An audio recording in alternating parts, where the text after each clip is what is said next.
कलियुग लाग्यो भन्छन् नि मलाई एक्जाम्पल देखाउँछु यो मान्छे संस्कृत पढ्छ हामीसँग पढ्न थालेको 7 वर्ष भयो अहिले के गर्दैछ हात धुवाएको होइन सूर्यलाई अर्घ दिएको होइन सूर्यास्त हुने समय छ त्यो हेर्दा त्यस्तै लाग्न सक्छ तर अहिले के गर्दैछ भन्दाखेरि माछा खोजिरहेको मारेर खानको लागि अनष्ट दुष्ट तर माछा पक्रिन्छ त्यो सजिलै भने मान्छेले जालै दिँदा त बल्ल बल्ल पर्छ यसले हातमा अन्जनीमा पानी दिएर माछा पर्छ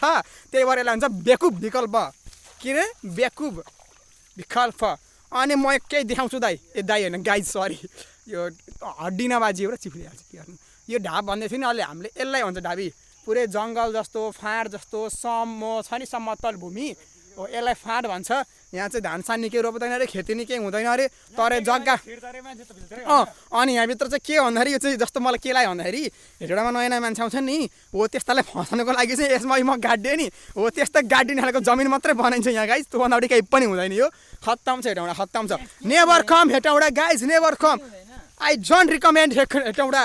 instead of that come and visit our Sengza guys बेच्चमा किन चिच्चाम यसरी म आएको भिडियोमा यसलाई सुधार गर्छु मेरो अलि रियाक्सन पनि भइरहेको छैन म अलि हडबडेर छिटो छिटो बोलेको छु तर म